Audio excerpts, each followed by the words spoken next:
Hi there guys, today we're looking at half guard.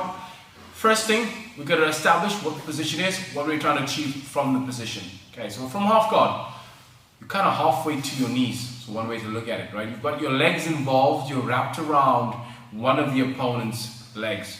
Unlike the closed guard, we've got both legs around the waist. For the half guard, we've got a knot or a circle around one of the opponent's legs. Now that knot can vary in a multitude of ways depending on the situation and depending on what you like to actually achieve from your half guard. Easy way to look at half guard, you simply got your feet crossed and they're wrapped around one of the opponent's legs. That's your half guard. Once you're in the position, we're going to look at what our achievable outcomes are. In half guard, you could be trying to, number one, get your knees and take the back. Number two, sweep. Sweep meaning take the person that's on top of you, put them on their back, and then you could get on top. Number three, you could also transition back to any of your alternative guard positions. Butterfly, closed guard, open guard, etc. Another underrated plan of attack from the bottom half guard is for you to try and get back up to your feet. Right? So you can work on a number of strategies to achieve any one of those particular goals. First thing is to understand the rules of bottom half guard. When you are on bottom half guard, for you to be able to have any substantial offense or opportunities, you cannot allow yourself to be flat on your back with the opponent pinning your upper torso and keeping your shoulders flat to the mat. Okay, the more flat I am, the more pressure the opponent's giving me from the top, the harder it is for me to begin to exploit any opportunities. Rule number one, bottom half guard, get to your side. All right.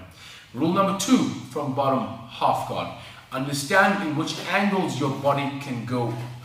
You can either make a circle towards the lat, turning the corner towards the back, or you can go inwards towards the hip area. Most important rule from half guard, don't be flat on your back, be on your side. The second rule and important thing to remember when you're bottom half guard is to utilize your frames as much as you can. You're going to need space between your torso, your head, and the opponent's torso and chest to be able to exploit the gaps to advance your position. So use your frames to the best of your ability and understand the variations of the different kinds of frames you can use. Okay guys, so in half guard, I've got my leg connected, making a circle around one of the opponent's leg. Now that knot could be placed on the outside, that knot could also be placed on the inside, just depending on which direction I'm turning in. I'll touch on that a little later on. So the first thing we're going to understand, when I'm on bottom side control, being flat on my back is not a good thing. I've got to be on my side. Majority of the time, the guy knows what they're doing. They're going to apply top pressure to us, right? Not make it easy for us to move. First order of business, put in your frames. A simple frame is a cross face and a pump arm on the far hip. Another frame could also be my forehand coming in and placing it on the inside of the opponent's shoulders. Just as I would from a side control position where I'd use my hip and my body to buck and shuck the opponent away. In conjunction with my frames, I can use this movement to create space. Whenever I open my closed guard, in this case my half guard, whenever I open my half guard, I never have my feet dead or lackluster.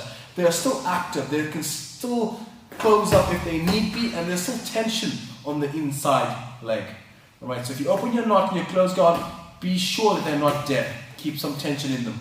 I can use the foot to buck, extend with my elbow to create space and get on the inside. So from the other angle, if I was flattened, okay, I'd take my hand, place it on the hip, place my cross face on the neck, use my foot to bridge, extend my elbow outwards and create a cavity for me to work with. Your frame could also include taking your inside hand, placing it in the inside shoulder, cupping the one hand above the other, framing, extending my elbow, and creating space thereafter.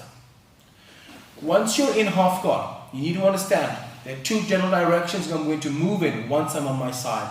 Those two directions are either around towards the back, circumnavigating or ducking under the arm, as well as inwards under the opponent's waist, looking at things such as our electric chair or our deep half guard. First technique we're going to look at for today is acquiring the back or going to a top turtle position from bottom side control. So I've established my frames, I've created my space, I'm on my side. I'm going to lead with my top side arm in the form of an underhook. When I'm leading for the underhook, sometimes you can hit it straight from a traditional half guard, where my elbow leads to the armpit, circles around, my shoulder ducks underneath the opponent's armpit, I prop up on my hand, grab the far lat, and begin to pull up my inside knee. Now if someone's lazy, I can simply shut my shoulder forward, bring my head around, and acquire the top turtle position, and then eventually work to take the back.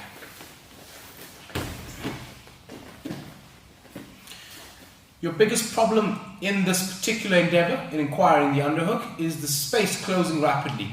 So if you get a good shot in a buck on the onset, I can prop it up temporarily by going into initial position, where my knee and elbow connect. Once they've connected, I can use my knee and elbow to follow through under the armpit, bring my head in, and thereafter begin my way to the back. A key, when I'm moving to the back, I want to use my far leg and place it on the inside of the opponent's feet. Place my foot on the inside of the opponent's foot. Now from this position, I'm turning the heel outwards. By doing so, I turn the position of the opponent, make it easier for me to now acquire the back. The second problem you're going to get from that position is the opponent wizarding your arm. Okay, that's a very effective and simple maneuver. They're going to get a strong overhook and they're going to try and plow you back to the floor. Two ways to deal with that: either kill the wizard or turn that into a sweep. We're going to first look at killing the wizard. Create a frame, get the space, set up underhook. Wizard comes on. I take my 90-degree rule, put my foot on the inside, turn the heel out, get to my knees. From here, as soon as I can, I want to prop up on my outside foot. Okay. Once I'm here, if I'm going to kill the wizard, I'm going to take my palm, put it upwards, slide it down the bottom of the opponent's spine, throw an imaginary elbow, and immediately transfer to the top. That's one simple way of killing the wizard. There are a few others.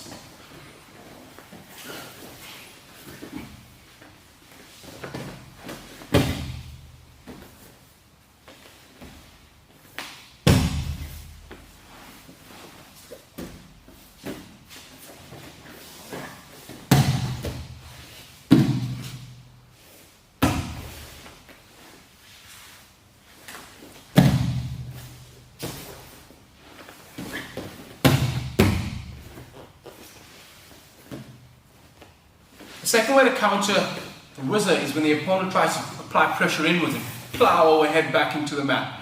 We're going to then utilize that momentum or the pressure of the opponent coming forward to turn it into a duck under sweep. So we hit the process as the same would be for the first underhook series, getting to the back. We come through underhook. As I get to my knees, there's forward pressure. I'm now going to collapse inwards. I can either block the knee, I can reach under the bottom of the opponent's shin, or I can cup the hamstring, suck myself under, turn my hips through, and get the sweep.